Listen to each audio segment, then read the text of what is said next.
The game is on. Okay. When you see a light and hear a sound, Here we go. I didn't get it. the stakes are getting higher. Okay. Hey, so we're on an investigation tour. What's it called? On a mission. On a mission. Investigation tour. James Bond is on an investigation tour.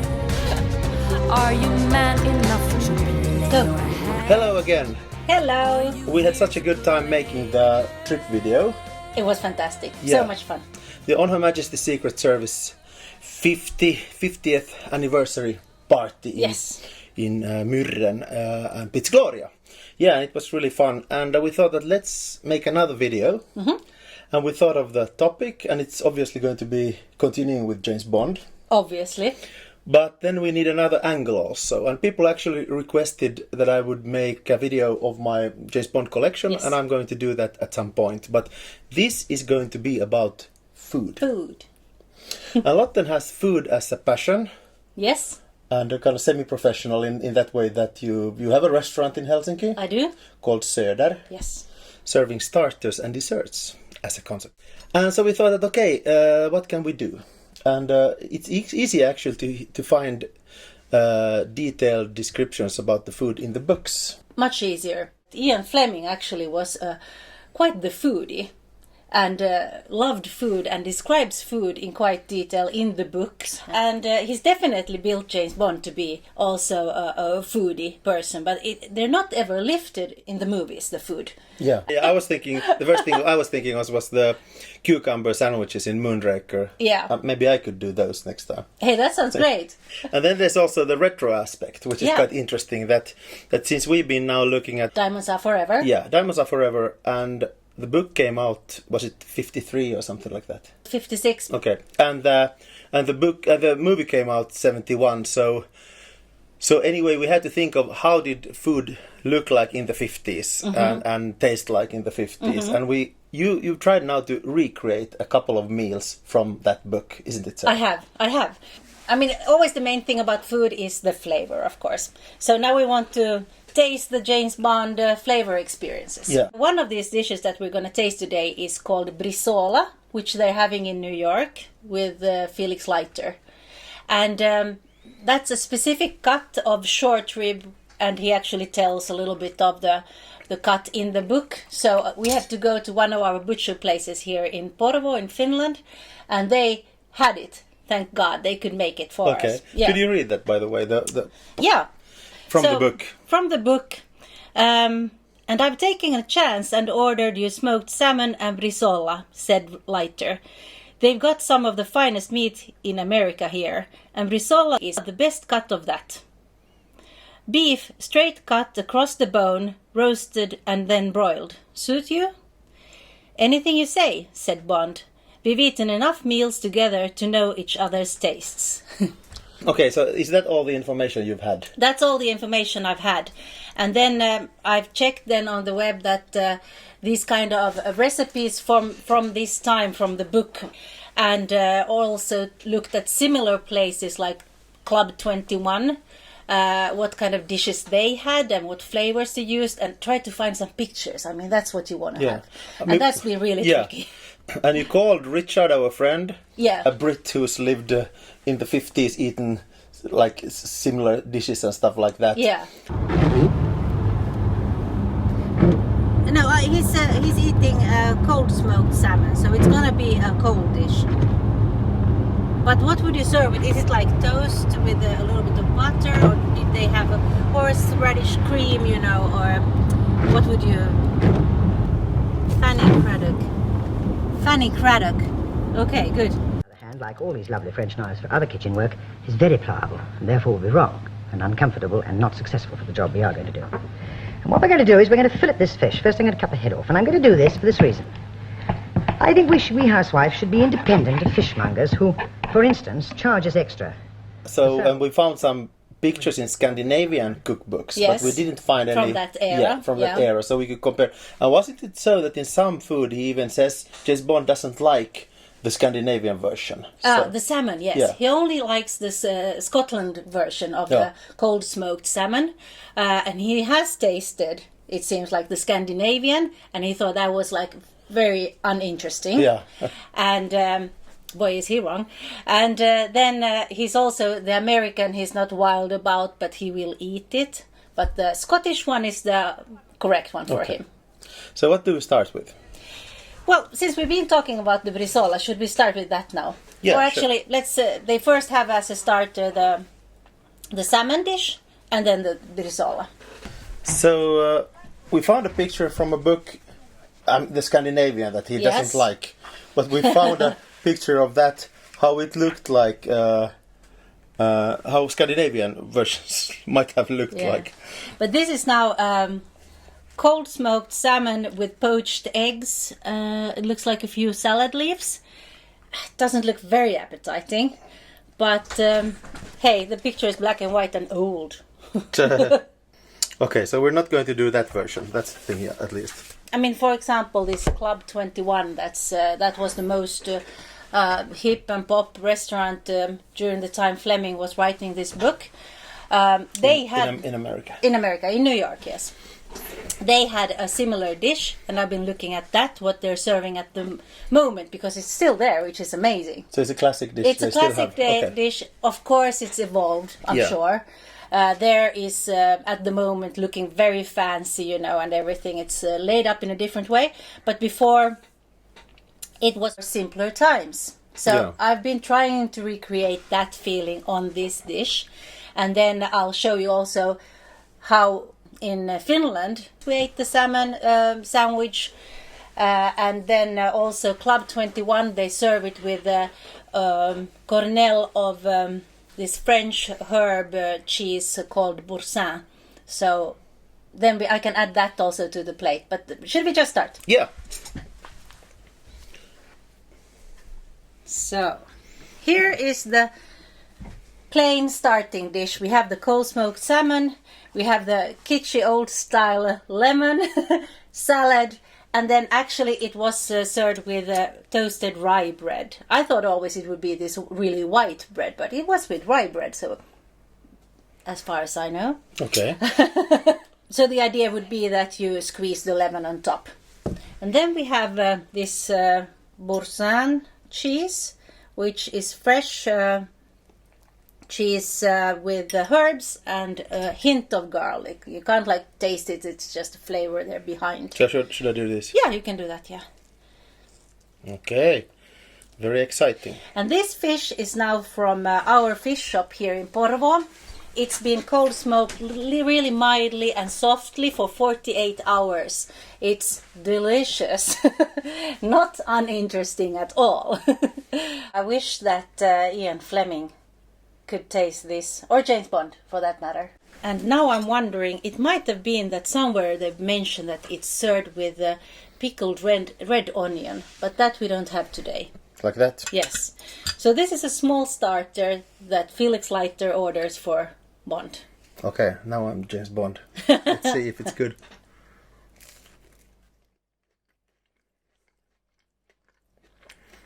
Does it work? It's fantastic. It's also the first thing I've eaten today. Yeah.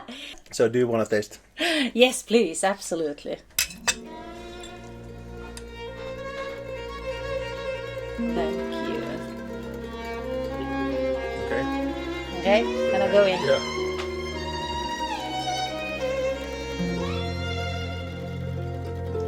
The game is Fantastic. on. When Not you boring, see Sally. light and hear a No. sound, Well, yeah, this is fantastic. It's fantastic. Can I still try a bit of just the salmon? Yes, please do. And then some salad maybe. Yeah. You don't know, maybe he went, what's it called this? LCHF. Yeah, non-carb. Yeah. Well done. Let's go Thank to you. that. I'm happy you liked it, sir. Yes, fantastic. So, Is here this- is like now a classic, typical Scandinavian version Okay, of the salmon. okay. So this is to kind of prove James Bond wrong, is Yes, it so? thank you. This is very classic. I mean, you can still even find sandwiches that look like this in different cafes. I mean, the fantastic thing about living here up in Scandinavia, and especially in Finland, is that we have fantastic bread. So basically, you made this because you kind of felt hurt about A little what bit. Ian Fleming had written about Scandinavia, because it's obviously been his opinion. It has. As you can see, where the lemon has been lying, the salmon has continued cooking in a different way. Ian Fleming, you should have tasted this. I'm sorry. I mean, excellent bread, excellent butter, and fantastic salmon. You can't go wrong. It's a safe bet every time. Go Scandinavia!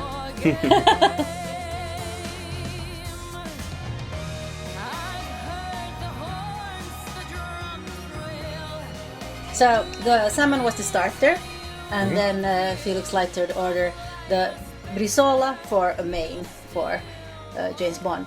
I am not sure what was served with this dish. It doesn't say. I don't know what classically is served with a brizola.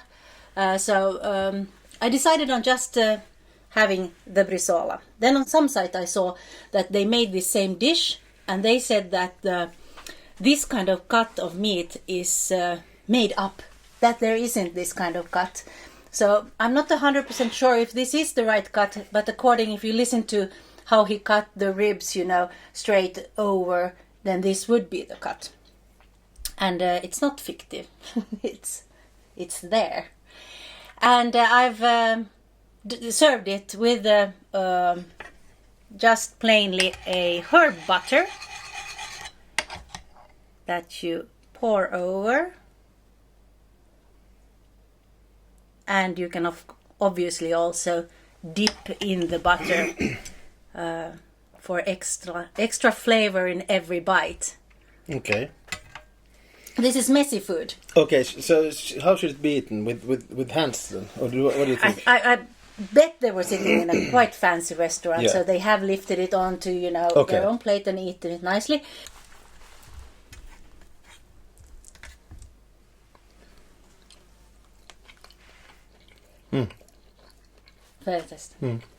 Well, it's all about the flavor. And the herb butter, and everything. And of course, if you want to, you should add lots of garlic into the butter. That's never wrong. But since it didn't say anywhere that there was garlic, I decided on not putting it in. It's really good.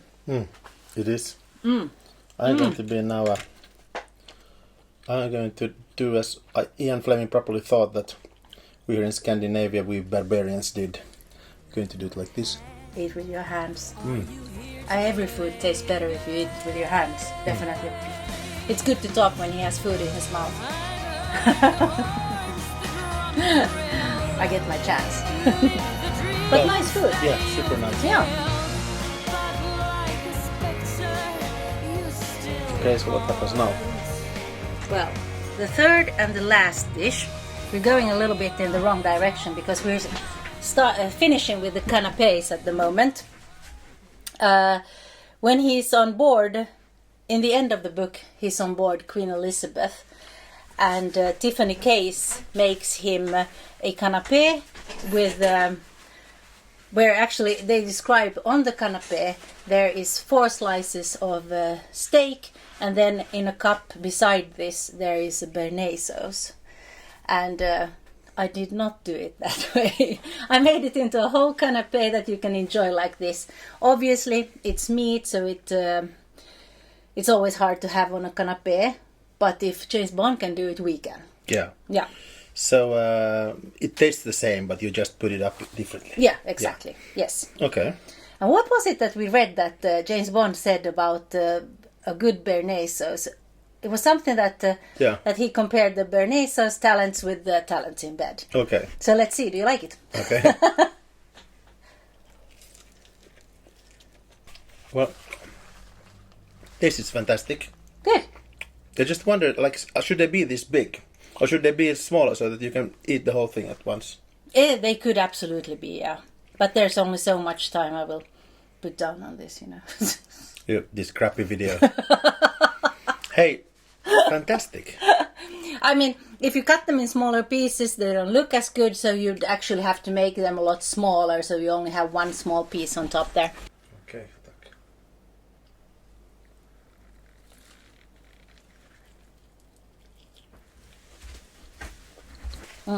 The tastes are definitely there. A little bit tricky to eat. Yeah. But it was served in James Bond's cabin, so I presume maybe he was enjoying it in bed with the Tiffany case or something like that. So this is the classic Bernays sauce. You can do the Bernays sauce and you can do the... Anyway. Hey, this was fantastic. This was fun. Yeah, this was the food from Diamonds Are Forever with Sean Connery. Yeah, And well, we in the watched book we don't know if it was Sean Connery, but you kind of that's picture true. him I as keep Sean on Connery. forgetting this. Yeah, you kind of, yeah. We actually watched the movie yesterday, Yeah. just because it would be fun. And, yeah, what did you think? Well, I haven't seen it so much. It's not one of my favorites, but I mean, it's James Bond. Yeah, and I think there are things that are kind of a little bit tacky and like technical things and stuff like that, of course. Yeah. And sometimes it feels a little bit that they've been a little bit lazy with it. If you think at like Live and Let Die, that was just made just after that, and it just feels that with things that they must have seen that okay, this explosion looks quite crappy. Yeah. And they have done things better, but there's a lot of good in the movie. And also so nice to see that kind of 60s vibe. I mean, it came out 71, but it was filmed just there before. And it just so beautiful, the cars and everything. And the some street of views are always really nice. And do you remember the casino thing when they had kind of really ugly... was weird. There were some of these Yeah. scenes that we were thinking that what's happened there? What's the stylist? Is she or he been on drugs there? Because they were really stupid looking clothes. And this one guy who stands next to Bond also, who has kind of a stripy shirt and a stripy pullover or something like that, and it just kind of looks And he just tacky. stands there and gawks. And James Bond is, really nice in his white tuxedo and stuff. It's casino. And then there's this one weird guy standing there. Such a weird thing. And do you remember the other thing that we noticed? Probably everybody else has noticed before as well. The one wheel that comes off his moon buggy. That was really crazy. I had to Google it. So when James Bond is escaping from the weird moon base that has no gravity and they still move in slow motion when Sean Connery runs normally there. He takes the moon buggy and then escapes with it. And at some point you can see the wheel came off from the moon buggy and the car falls, goes on its roof. And then the next, chasing car. The chasing car. And then in the next picture you see it has all the four wheels again. And probably they couldn't do anything about it because it was good. The car shot was good. Yeah. So they couldn't remove the wheel. Yeah. And they probably didn't have another car or something like Probably, that. yeah. But it's just so... they should have solved it somehow so that in the next picture it would have had a one wheel missing. Yeah. Because Sean Connery was anyway coming out of it. He's anyway leaving the buggy 50 meters after that. Yeah, now it's kind of continuing and they are chasing it and he's doing a tricky thing. Yeah. But still, it was quite tacky. Yeah. And the flipping car mistake that they did. Oh God, yeah. It was in also the quite fun. alley. There's this, with the Mustang, they are chased. And then it's this narrow alley where the car can't fit, James Bond's car can't fit. So it goes up the ramp and with two wheels through. And then they have shot the other part. I don't know, was it in different places or how it was done. But it's so that it has it's on the other side.